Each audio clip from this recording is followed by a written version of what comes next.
Right, good evening and many thanks for joining us this 21st of September, the year 2023. Indeed, we have much and more lined up for you, including this one. Well, the writings are on the wall. Information is out there. What are we doing about it? So tonight we want to explore on the three key areas. That is the preparedness, the level of how to mitigate the already disaster that probably we have witnessed in the past years. And now, what have you learned from the past experience? Well, that is the discussion that we'll be having tonight. And it's all about the preparedness ahead of the El Nino rains. Is actually expected around October. And of course, to help us unpack that will be Peter Murgor, Manager Disaster Risk Management at the Kenya Red Cross. That discussion will be coming to you in just a while. But our reporters have been working around the clock to bring you up to speed with the latest. And this is what to come.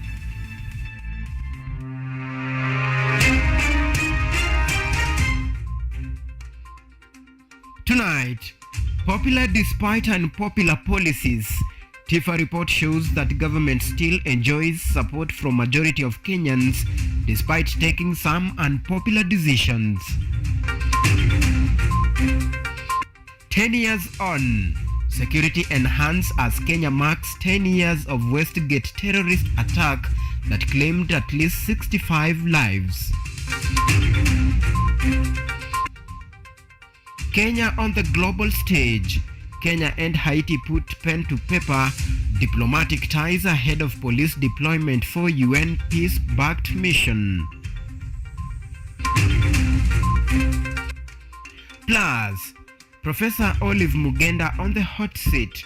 Public Service Committee grills Kenyatta University Teaching and Referral Hospital Chair over hospital refusal to allow Kenyatta University students to use the facility for learning.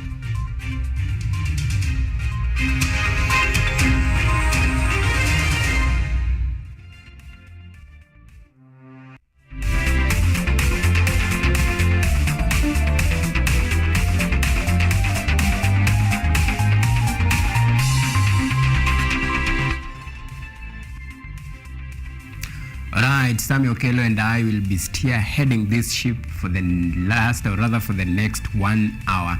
Of course, my name is Auma Evans and welcome to the broadcast. Now we begin our bulletin tonight with some opinion polls from TIFA. Well, 39% of Kenyans support the government while 22% support the opposition. The UDA party is the most popular, with Kenya Kwanza coalition receiving more support than the Azimio la Umoja coalition. Additionally, 48% of Kenyans agree with the ongoing bipartisan dialogue between the government and the opposition. This is according to a survey conducted by the TIFA Research. Yvonne Kemuma unpacked questions posed to respondent and the findings that, of course, the respondent gave out. Take a look. According to a recent report by TIFA released earlier today, 39% of Kenyans support the government, 22% support the opposition, while 39% remain unaffiliated with either side. Similarly, the report informs that Kenya Kwanza remains the most popular coalition among Kenyans. According to the report, 36% of Kenyans support the Kenya Kwanza coalition, while 28% support the Azimio la Umoja coalition. However, 39% of Kenyans have not taken a stance. Regionally, the Central Rift and Mount Kenya regions remain to be UDA's strongholds. In a notable turn of events, it is reported that as of late July 2022, ODM and Jubilee parties shared majority of the northern region's support with 51% of supporters, while UDA was supported by about 31% of the residents. However, the tables seem to have turned as UDA now holds majority of the region's support at 45%, with 19% and 3% of residents supporting ODM and Jubilee parties respectively. ODM has the highest share of support in the coastal region at 23% and 40% in Nyanza. A large number of Kenyans support the ongoing bipartisan talks between the government and the opposition. In total, 48% of the participants support the talks. Similarly, a total of 48% of Kenyans believe that the dialogues will bear fruits, especially in preventing opposition protests. On the flip side, however, 21% of Kenyans believe that the success of the talks are unlikely, while 11% are yet to be sure. 19% of Kenyans are opposed to the idea of the talks, while 13% neither oppose nor support the talks. Following the proposed establishment of the office of the opposition leader, 45% of Kenyans agree with the suggestions, while 17% support the proposals, but not entirely. 5% oppose, while 21% strongly object to the proposals. However, 13% of Kenyans have no stance. And finally, on matters regarding the leadership conflicts between the Jubilee Party, 32% of Kenyans perceive Jeremiah Kioni as the Secretary General of the Jubilee Party, while 21% believe that Kanini Kega is the legitimate Secretary General of the party. However, 47% are unsure or have no stance on the matter. Yvonne Kimuma, KUTV. All right, thank you, Yvonne Kimuma, for that. Now, a reminder. It is 10 years since the terrorist attack on Westgate Mall took place. It would shock not only Kenyans but also caught the attention of the international community. Officials drawn from across the security sector have today converged at the Westgate Mall to remember the more than 65 lives lost in the attack. And as Joseph Kess reports, the official says that the sector has made significant progress in the last decade thanks to reforms instituted by the government. 21st September 2013 is a day that will forever linger in the minds of Kenyans following a terror attack on the Westgate Mall that led to loss of more than 65 lives and left more than 200 people injured.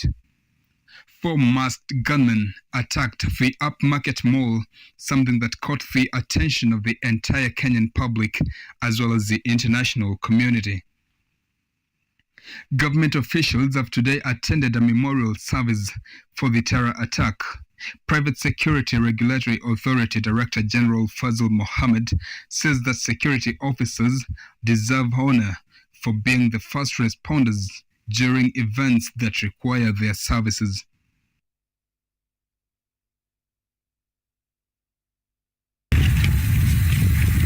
Drawing from the painful lessons of this incident, we as a nation have over the past 10 years embarked on an elaborate security reform agenda addressing the various gaps in the national security infrastructure of our republic. The security measures built into our lives are both a source of comfort and a stark reminder of our vulnerability. Kenya Security Industry Association Chairperson Jeremy Vantogren has reiterated that the security industry has grown over time owing to reforms instituted by the government. We gather to celebrate the resilience of our nation and the crucial reforms we have witnessed in the private security industry. Since the establishment of the Private Security Regulatory Authority by the government, the private security industry has experienced remarkable growth and transformation. This anniversary reminds us that we must continually improve the training of private security officers and enhance our security measures and foster cooperation between national security and organs and the private security industry. The Directorate of Criminal Investigations, DCI, says it has put in place measures to ensure such an attack does not recur in future. These measures include developing the human resource capacity of officers to respond to the contemporary security demands on time, establishing the Emergency Response Team, otherwise known as ERT, and developing a toll-free call center dubbed Fichua kwa DCI at the Directorate headquarters. Joseph Kess, KUTV. All right, thank you, Kes. Now, let me take you to United States. President William Ruto and Haiti Prime Minister, that is Ariela Henry, witnessed the signing of an agreement that will see Kenya lead a United Nations pact peace mission in Haiti. The arranged seal in the New York of the sideline of the United Nations General Assembly was signed by Minister Jean-Victor Ginas and Cabinet Secretary Alfred Mutua. Dorothy Musioka reports on a day that U.S. President Joe Biden hailed Kenya for leading from the front, saying that this will go a long way in restoring world peace. Kenya has formally established diplomatic relations with Haiti with an offer to deploy 1,000 National Police Service officers to the Caribbean nation. President William Ruto and Haiti Prime Minister Ariel Henry witnessed the signing of the agreement at the Kenyan mission in New York, United States. The agreement will facilitate cooperation in areas of mutual interest. The president called for a holistic approach that includes political, security, and developmental considerations to effectively address the situation in Haiti. United States President Joe Biden earlier praised President William Ruto for stepping up to lead in law enforcement through deployment of police officers in their efforts to restore stability to the troubled nation. I thank President Ruto of Kenya. I thank him for his willingness to serve as the lead nation of a UN-backed security support mission. I call on the Security Council to authorize this mission now. The people of Haiti cannot wait much longer. At the same time, President William Ruto on his tour in US reiterated the need to have a fair global financial system as he called upon the international community to mobilize resources for the implementation of the Nairobi Climate Summit Declaration. We need a financial system that recognizes that we have a climate catastrophe ahead of us. And it is necessary for us to mobilize resources, both private and public, to sort out this problem.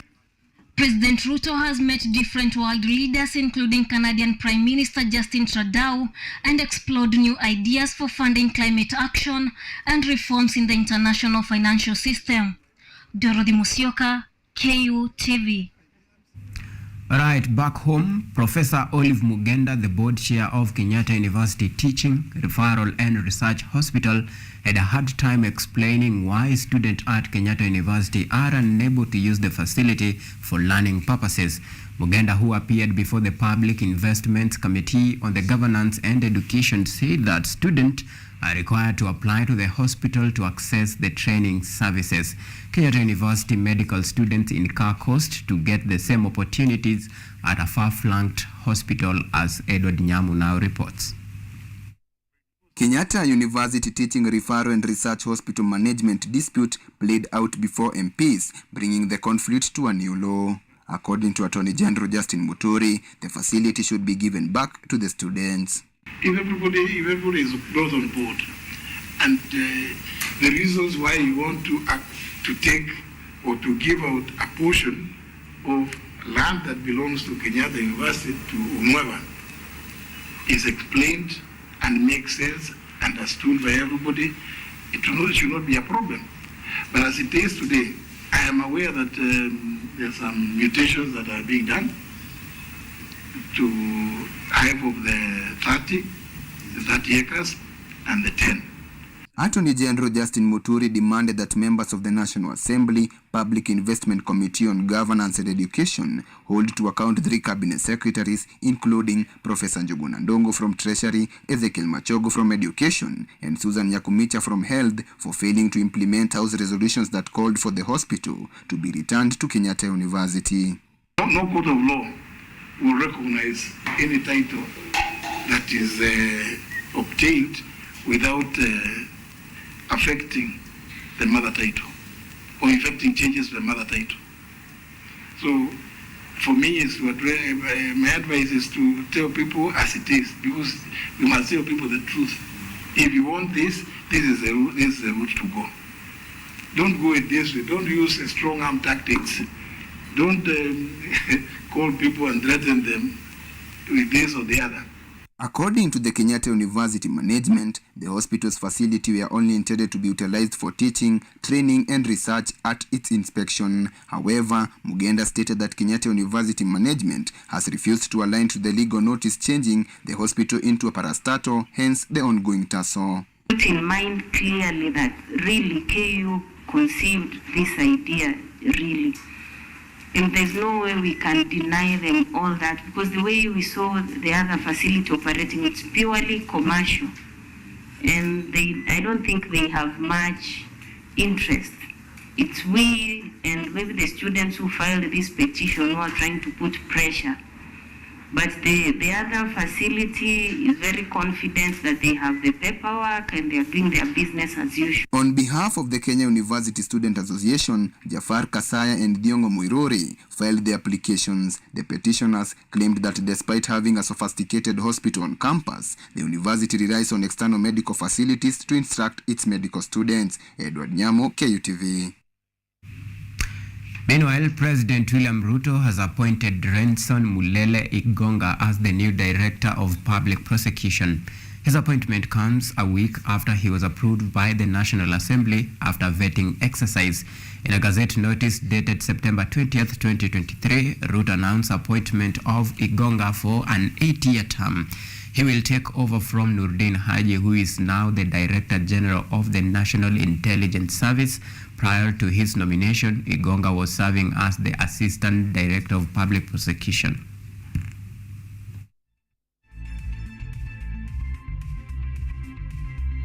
All right, now we take our first break here on KUTV Primetime News. When we come back, plenty more to follow, including our discussion of the day, where we are taking a look, or rather, the preparedness level of government, county government, and all stakeholders as far as El Nino rains are concerned. That discussion will be coming to you in just a bit, and we'll be talking to Peter Murgor, that is the Manager Disaster Risk Management at Kenya Red Cross. See you in just a bit.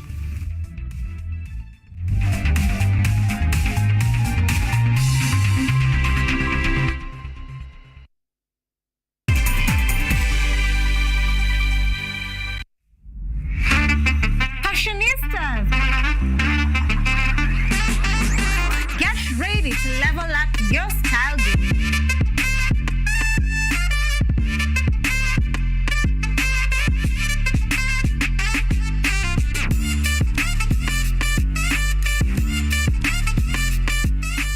To Fashion Diaries every Monday at 8 p.m. with me, Ashley Asach. From Kia Hills to split suits, we've got the trends that will make you shine. Don't be left out. Join us for a fashion-filled adventure.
Money, and Sheba looks so much happier now that you're back.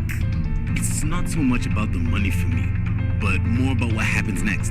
Dilla, no one is asking you to settle down, so... And I won't, but Sheba wants me to be responsible. I want to tell you that I want to make you happy.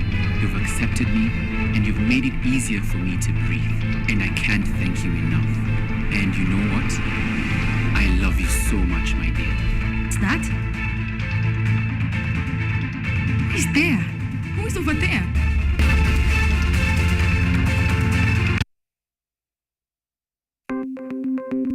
Maelfu na maelfu ya wahamiaji wakiwa na watoto kutoka nchi za Amerika ya Kati wanaendelea kuwasili kwenye mpaka kati ya Marekani na Mexico. But folks, I'm going. Thank you very, very much. I appreciate it. Thank you. Ni habari kutoka pembe zote duniani. Pepopa si vuguvugu. Pepopa ni idea. Sazidi ananyonya, hanyonyi vizuri, anakuwa hayuko comfortable. Jeshi la Jamhuri ya Kidemokrasia ya Kongo linapambana na waasi wa ADF. Kwa sasa wanatoa wito kwa mashirika, makampuni na vile vituo vya uchukuzi. Mambo mengi yatakwenda kama yalivyopangwa. Hapa ni kuna mmoja wa viongozi wa chama cha wavuvi katika eneo hili. Zaidi tunajaribu kuwapa chanjo ili ina boost ama inanyanyua kinga ya mwili, ndio inaenda kupelekea kupambana na virusi. Ni duniani leo, Jumatatu mpaka Ijumaa, moja kwa moja kutoka VOA Swahili, Washington DC.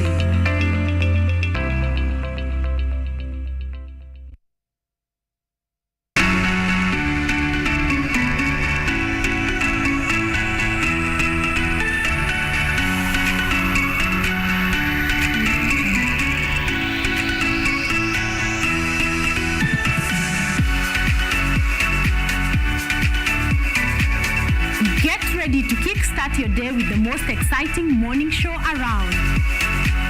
Tune in to our dynamic and entertaining program where we keep you informed, engaged, and entertained from the moment you wake up.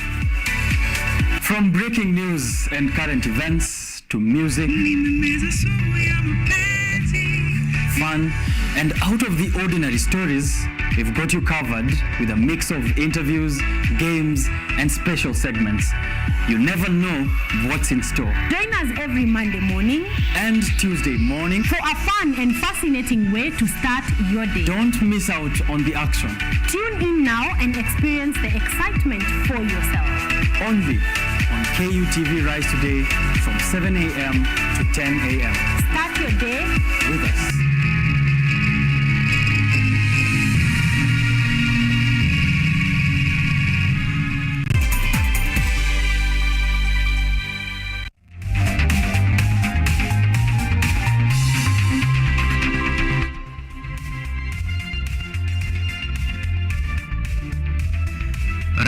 Welcome back and thank you for keeping tab and of course keeping us a company. Remember, you can follow this discussion on all of our social media platforms. We are live on YouTube at KUTV Kenya. You can tweet us on X at KUTV_Kenya at Auma Evans. Remember to use the hashtag #PrimeTimeNews. Now, the government plans to convene a National Emergency Response Committee to discuss, of course, country's readiness for expected El Nino rain. And of course, this in line with the early warning that was issued by the weatherman concerning the El Nino. And now joining me in discussion via Zoom is Peter Murgar, that is the Manager Disaster Risk Management at Kenya Red Cross. And actually, basically, he deals with reducing the impact of the disaster, and that sets a good stage for this particular discussion. Of course, Murugor, thank you so much for making time. Thank you too for having me. Good evening. Good evening. Well, now that we are taking toll at this particular ways of to deal with El Nino, the expected El Nino. And as Kenya Red Cross, of course, you have been on the forefront in trying to combat this El Nino and to come up with ways of how to prevent a possible disaster. Well, this begs the question, just in terms of preparedness, where are we? Thank you very much. And I know everybody at the moment is really concerned and following the forecasts, following the predictions, and a lot of news going on around. But I could say that as a country today, we are seeing a lot of readiness activities, much more than before. Indeed, it's okay to say that we are not where we expect to be. It's okay to be concerned about some things. But as a country, we are seeing a lot of readiness activities, be it the national government, the county level governments. You saw the other day Nairobi County launching an El Nino preparedness plan. Today we were having a meeting with stakeholders from the Nairobi and Kiambu hub, and across the country, we know there are many people who are having meetings from different sectors, be it the Ministry of Health, to just look at how to prepare for these El Nino plans. From the Kenya Red Cross perspective, being the first responder, auxiliary to government in terms of early response, we've been busy for the past 1 month trying to map up what we would otherwise call most at-risk areas, trying to engage communities to be able to now begin understanding and taking preventive actions so as to mitigate and to reduce the impacts of the El Nino. The weatherman has also been there trying to share information, give advisory so that we can be adequately informed based on weather forecast that is being witnessed. So a lot of things going on, a lot of activities going on towards looking at reducing the impacts of El Nino. It's also good to bear in mind that with this also comes an opportunity. For example, it means that if we're going to have wetter than usual October, November, December, and part of January, it means the water recharge is going to be high. There are areas which are likely going to have a lot of water good for production.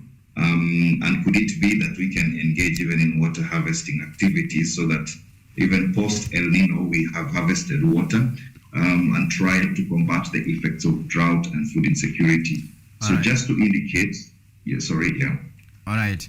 Well, you talked about, working with the community, and as a first respondent, of course, you do engage with the communities a lot. Do they actually know about El Nino and the best way to, take preventive measures? Because here what we are trying to look at is ways to actually prevent a possible disaster. Is this information that they already know? And are they working on it, especially those that are in a very, the danger zone, the red alert areas that are prone to, flooding, sort things of that? Yeah, I would say that our interactions and engagement with communities is they have a perspective of El Nino. There are those who can remind you of 2015. There are those who can tell you of 2018. There are those who even go back to 1998, and they can be able to tell you, for example, a community in Naivasha the other day was saying when the flooding happens, the roads are swept away. There are others who were saying, like in Muranga, they were saying we experienced landslides. So different sets of communities understand it. For those who may not be calling it El Nino, they understand, of course, that it is flooding and a lot of water that is there. So we are engaging. The thing where there might be the gap is where now probably we are trying to give early warning information for early actions, for people to act early, for instance, where we are telling people who are along at-risk areas to start moving to safer grounds. But do the communities know in their own way, in their own localized way, they understand that, yes, we normally experience these seasonal floods, we normally experience this heightened levels of water runoff. Yeah. All right. Having information is one thing, but from, of course, Red Cross point of view, and you work on the ground as far as reducing, the risk and disaster is concerned. Do you think, or rather, do you have a sense of feeling that they are actually, preparing ahead of this El Nino? You mean the communities, or you mean? Yeah, the communities. It is divided. There are those who I think have been in this and probably experienced they faced the brunt of the disaster. So those are keen. I think they say once bitten, twice shy. I think in such areas we are seeing people being precautionary and quickly yielding to say, yes, I think we need to start moving to safer grounds. We need to start moving our belongings. There are those, even in some communities, for example, if we talk of areas like the informal settlements like the Mukuru, Kwanjenga, they were aware that there are vector-borne and water-borne diseases that really did a lot of harm to them last time. So they're aware this time around having community-based disease surveillance. So yes, there are those communities who are really heeding and amongst themselves with their own coping mechanisms are aware and trying to take some actions. But there are also those who are having the wait and see situation, like, yes, this is being predicted, but is it going to come? Every day you find people asking you, yes, you guys are predicting rains, but is it really going to come? Are the rains going to come? So we're going to wait and see, and when they come, probably that is when we will act. So it's both-sided, but we must say there is improved community what they have that is, and that also leads to some level of preparedness on their end. I think it might be important to underscore though that understanding, knowing, and wanting to heed precaution, and on the other hand, having capacity to take that action could also pose a challenge. For instance, if you're in an informal settlement and you have no option of or a different area to stay, sometimes you might be forced to say, this is home until probably I have to move.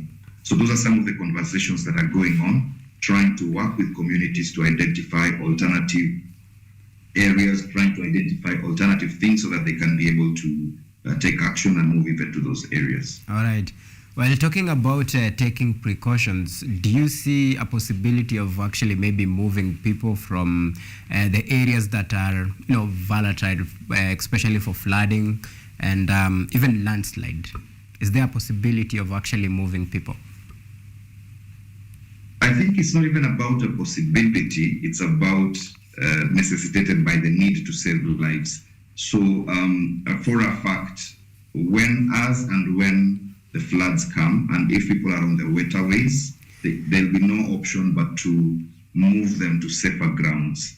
And I think those are some of the preparedness or other readiness activities happening. For example, Red Cross is working with county governments and the national governments to identify what we would call evacuation centers, so that should the floods come and people need an alternative place for temporary abode, they can be able to be directed. In fact, we are mapping some of these areas together and in conjunction with communities so that it's an acceptable area. It's an area that they're aware that for this period of time, we shall be moving to a certain safer ground within the confines of the community. In some cases, we're even encouraging people to even go and stay with their relatives. Do you want to travel a country? Do you want to travel to a relative? Do you want to face it and say, okay, I know for a period of time, this place may be prone to flooding, so I'll now move to a relative or a friend or such like things. But moving is inevitable as and when the floods come. That will not be an option so that we can save lives. Right. Well, talking about the mitigations here, and of course, they say experience is the best teacher. Remember the 1997 El Nino, then we had the 2016 El Nino. Of course, there was some very, enormous impact that we saw. We saw, crops being swept away. Then there was some sort of disaster. Well, with this information, of course, do you think probably some of the things, information is out there, people know what to do, but probably, it is a bit of laxity? Again, you want to look at it from a number of perspectives. Number one is, I see there are good lessons that have been learned. For example, counties trying to clear drainages, to clear waterways, to unblock drainages, communities asking what are the best things that we need to do at this particular time to avert or to avoid dire impacts of the disaster. Mm-hmm. So there are lessons learned, yes. Like you're saying, experience is the best teacher. There are things we are learning that probably were not done the other time that could be done right now. Like I said, already we are seeing a lot of heightened readiness activities, including preposition of response items, including contingency planning and making provision for crop production, for example, like seeds in good time so that people have this when they need to produce them. Issues around, like I said, again, mapping and identifying evacuation centers and working with communities, again, based on historical information. Right. So if it is laxity, it's a delicate one, because sometimes maybe you realize somebody wants to act, but again, they're limited in their resources. Okay. For instance, somebody wants to move to safer grounds, but those grounds, then you're told it's only open once we see for real that we are looking into the disaster. Number two, somebody wants to move, but probably they don't have the resources to move. So these are realities that are facing us. So it's a mix of things. It could be laxity on the one hand. Yes, we will not rule that out completely, but also we are alive to the fact that there could be other compounding factors into it. All right. Well, we'll take a short break here, and when we come back, we'll be taking a look at, the relationship between the stakeholders like you, the Red Cross, and of course the government, including county and national government, as far as aiding those that cannot actually afford to move out, just like you put it. So we are taking a short break. When we come back, we'll be diving more into the relationship between all stakeholders and of course both county and the national government. Thank you.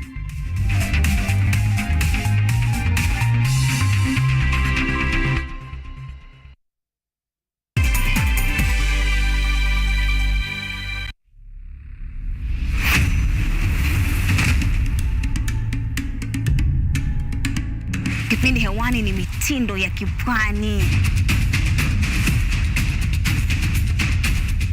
Kama ilivyo kipindi hiki kinahusu nyimbo za taarab, chakacha, midwara, midundiko, bila kusahau mapishi. Ambao ndio uti wa mgongo wa pwani ya Afrika Mashariki. Jamani, swahibu zangu mliopo maskani, hatuonani wenzangu, najua mwanitamani. Hapa Kutv, nahodha mwendesha chombo cha baharini, yani ua linalonukia na kuvutia waridi tamu.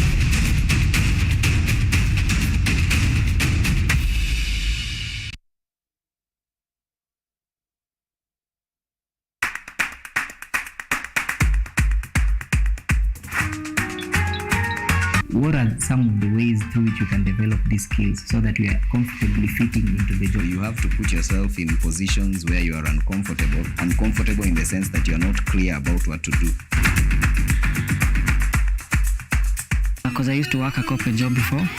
So when I left, I happened to visit someone's farm around this area. So this project is called Security Breach Detector and Can Familiarize. It is October, that is just next month. And of course, to help us unpack this has been Peter Murgo, that is the Manager Disaster Risk Management at Kenya Red Cross. Well, Murgo, we were talking about the relationship between stakeholders and of course the both level of government, that is the national and the county government. How can they actually work in a synergy way to try to prepare in appropriate way for this El Nino rains?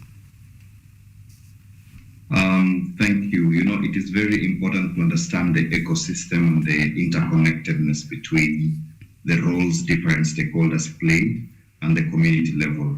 Okay. So we all have a role to play. For the stakeholders, humanitarian actors like Kenya Red Cross, it behooves us to provide support and response support, number one, to prevent loss of lives, to reduce the impacts of the disaster, and when it comes to just save lives and to make sure that no lives are lost. The government on its end is really trying to make sure that it provides alternatives for its people. Number one, like saying, providing spaces in safer grounds, engaging public properties, schools, for instance, alternative ways for people to live. And in this time, in fact, it's likely to be tricky because schools are in session, and sometimes, most of the time, schools are some of the evacuation centers. For the other stakeholders, for example, humanitarian actors, well-wishers, national governmental, non-governmental organizations, for instance, religious institutions, who may want to provide humanitarian relief to the communities. Some might come and provide cash assistance for transportation and for movement of items. Others might come and provide relief support during the times of people being in the safe spaces. So all agencies, all stakeholders from different angles have a role to play. Government taking lead, for instance, the public service sector, currently engaging in clearing drainages, infrastructural rehabilitation, looking at big water harvesting infrastructure like the water pans and such like things, and then also humanitarian agencies trying to preposition relief support to communities or affected population that may need assistance. All right. Well, talking about the role that each, be it the level of government to level of government stakeholders. Well, the government is planning to convene a national, national emergency response committee to discuss the readiness of the country ahead of the expected El Nino rain. Of course, the information was already, released a few weeks ago, and now, everybody's just trying to act upon this, and this now talks about the mitigations.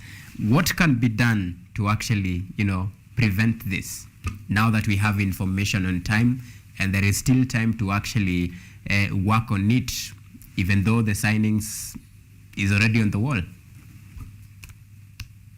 Thank you. And it's important for everyone to understand that the statement that the government is about to convene actors does not mean things have not been happening.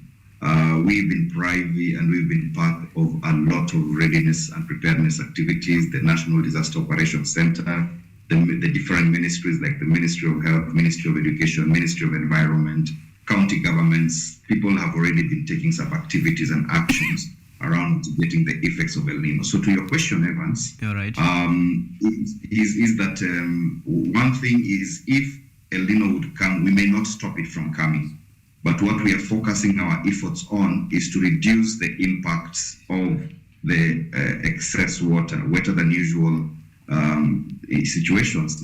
So number one, if people are at waterways, that means there's going to be a lot of water. So we want to make sure that people who are at the waterways are moved, and any element that is at risk is removed from the position of being exposed to risk or being destroyed. For instance, if you're in a low-lying area that is prone to flooding, can you move your belongings as much as possible? Can whatever is likely to be salvaged be moved ahead of time as much as possible? So these are some of the efforts that can be done, Evans, to reduce the impacts of El Nino. Where there is likely to be blockage of water, where there are trees that are weak or likely to fall off and to cause havoc, can this already be brought down? Can we just clear drainages? If there's loose electrical wires that might cause electrocution, for example, can this also already be handled and taken care of?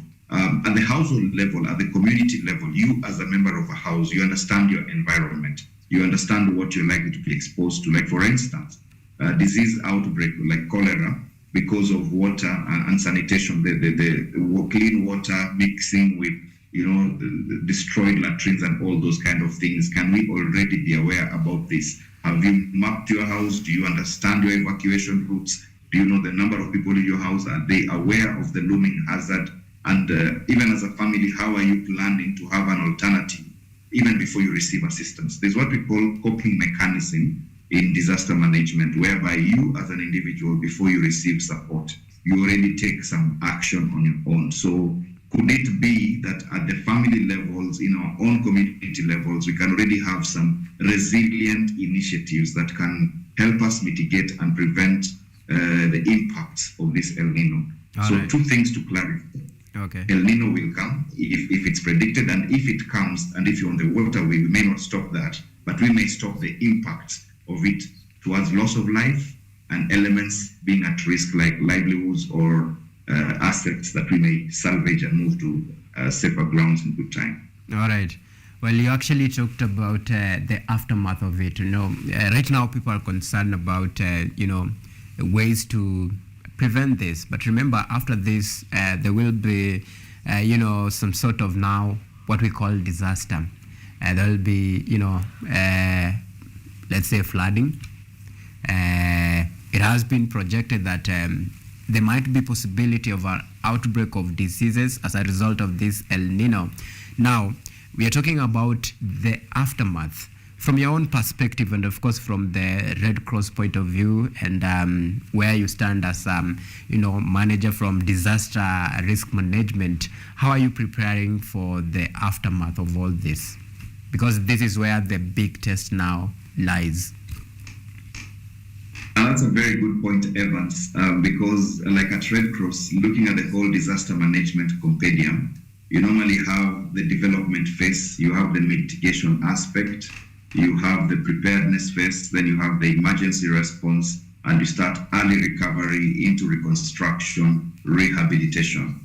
So we are looking at that whole wheel, and we are looking at readiness right now, and then should the disaster happen, there'll be emergency response to make sure people and lives are saved and they are sustained in those evacuation centers. At the recovery phase, some of the things we are looking at post El Nino, number one, the benefit of it is that there's going to be high water recharge. You know, if we are looking at the effects of El Nino, that means the water tables will be properly recharged. So that means there'll be high water recharge.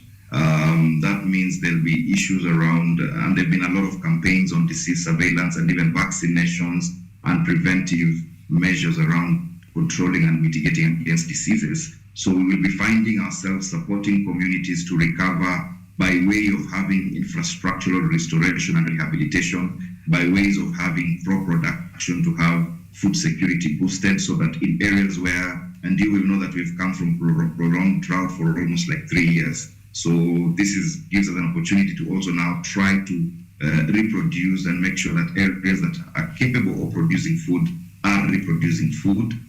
Areas that are capable of harvesting water, like water pans. We are aware, we've done assessments in the areas whereby there's been desilting of water pans, for example, that these water pans are able to carry and to keep water for a long duration of time. So we are seeing at that post-El Nino period and the recovery phase, giving the opportunity to reproduce, to reconstruct, to rehabilitate where possible, and people being resettled back into their communities and being helped to come back to their normal livelihoods after the El Nino, should it really come to the magnitude that is being predicted.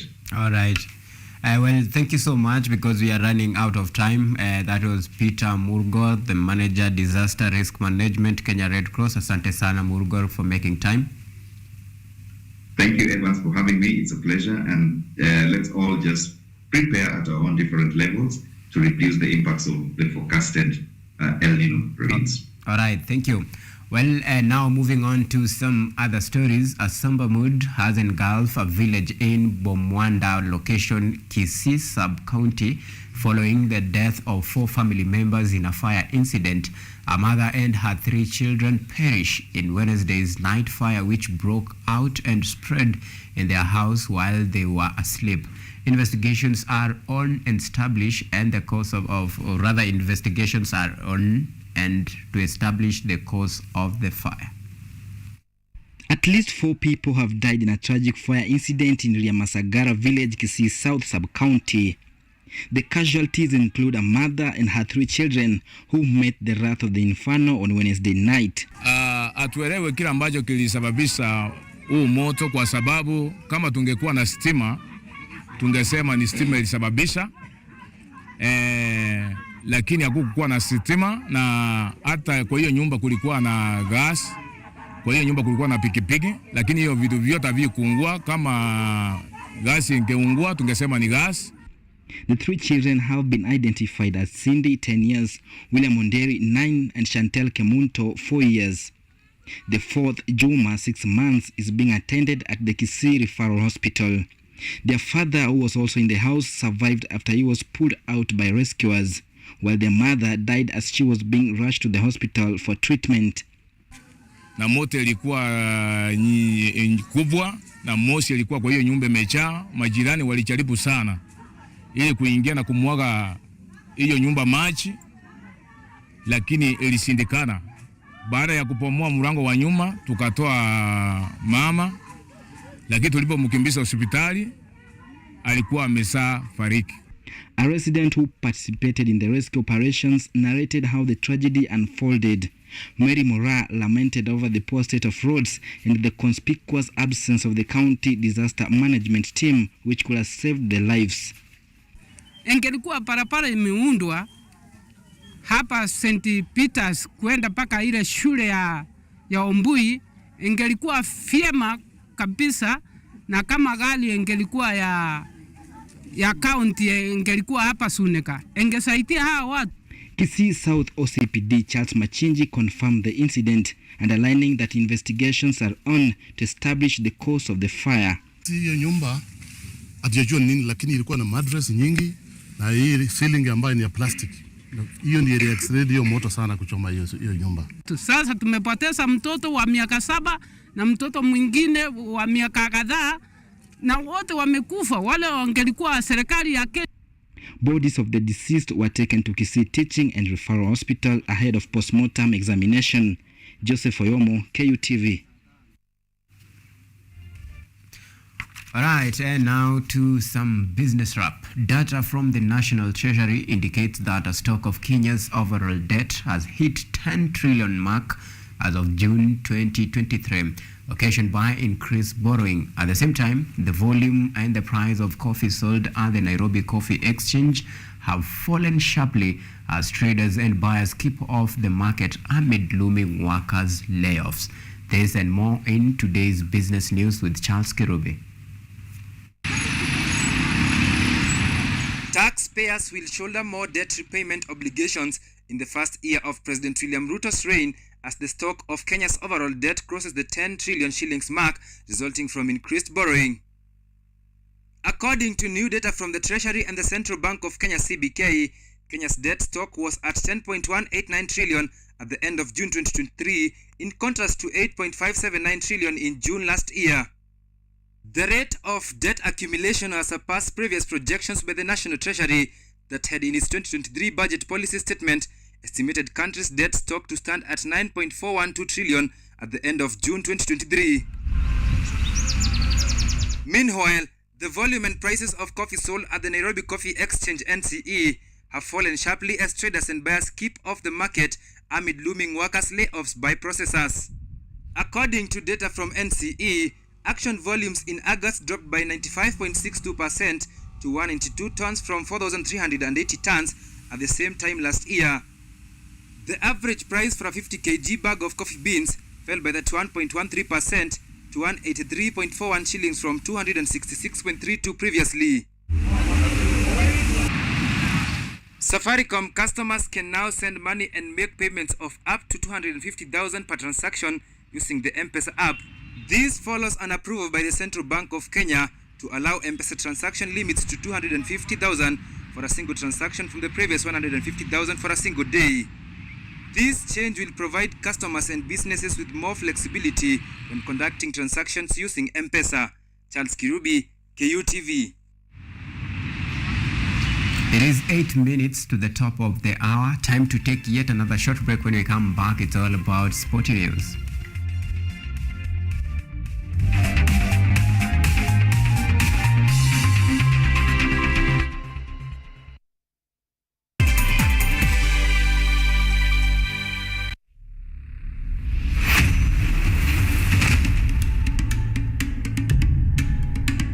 Kipindi hewani ni mitindo ya kipwani. Kama ilivyo kipindi hiki kinahusu nyimbo za taarab, chakacha, midwara, midundiko, bila kusahau mapishi. Ambao ndio uti wa mgongo wa pwani ya Afrika Mashariki. Jamani swahibu zangu mliopo maskani, hatuonani wenzangu, najua mwanitamani. Hapa KUTV, nahodha mwendesha chombo cha baharini, yani ua linalunukia na kuvutia waridi tamu.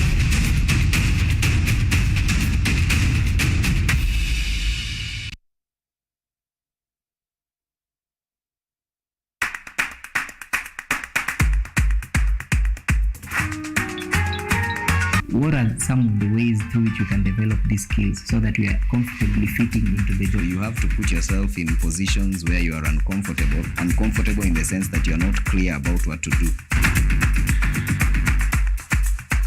Because I used to work a corporate job before. So when I left, I happened to visit someone's farm around this area. So this project is called Security Breach Detector and Can is familiarized. It is meant to be used to detect, detonate explosive. We'll tackle all the tough issues, discuss all the weird moments, and hopefully share a few laughs along the way.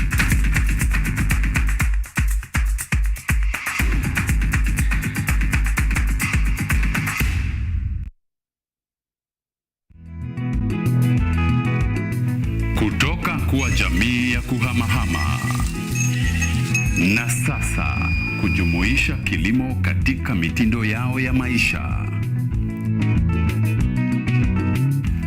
Kwenye toleo la kaunti ya Narok, hii ni Boresha Kilimo, kwani afya bora ni kilimo bora.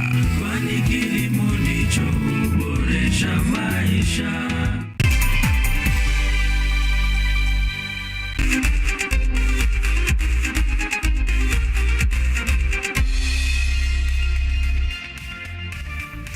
Alright, it's now time for sporty action. The national men's football team, that is Harambee Stars, has dropped 4 places to 109 in the latest FIFA ranking published by the World Football Governing Body. Kenya drop was attributed to a 1-0 defeat against the lowly ranked South Sudan, who are in position 167. The national team had played 2 friendly matches, including a 2-1 win against the World Cup host, that is Qatar, before the defeat to South Sudan at the Moi Sports Center, Kasarani. The highest rank Kenya has ever acquired was 68th in December 2008, while the lowest was 137 in July 2007. The top 4 positions in the latest rankings are occupied by Argentina, France, Brazil, and England, respectively.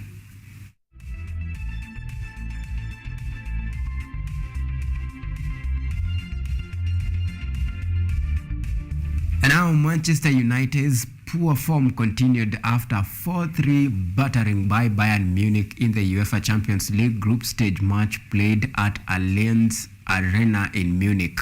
Leroy Sané and Serge Gnabry, Harry Kane and Mathis Tel were on the target for dominant Bayern, while United goals were scored by Rasmus Hojlund and a brace from Casemiro to spare the Bruges in the epic encounter. Arsenal marked their return to the competition after 6 years with a convincing 4-0 win against PSV Eindhoven, while Real Sociedad played to a 1-1 draw among other matches. The UEFA Europa League is set to resume tonight with 16 group stages matches on the card.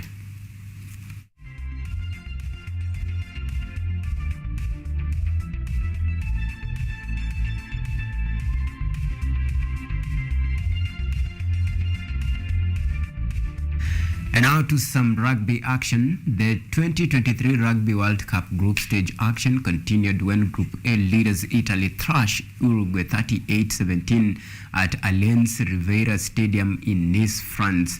Lorenzo Cannon, Ham Fabia, and Manuel Luziani were among the scorers for Italy, while Tommaso Allan was the only scorer for Uruguay. In tonight's group match action, the World Cup host France will lock horns with Namibia at the Valdron Stadium in the city of Marseille from 10 p.m. Kenyan time.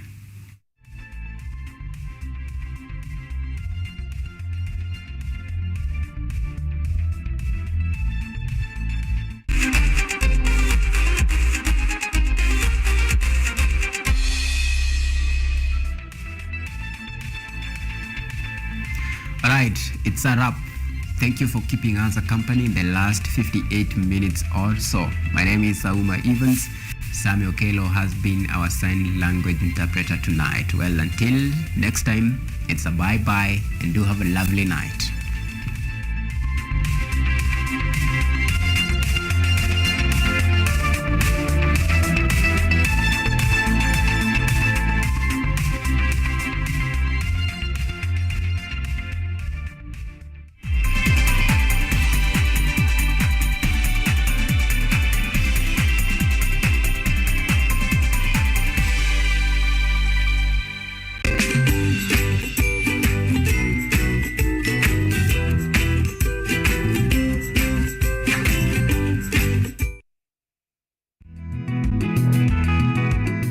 Kutoka kwa jamii ya kuhamahama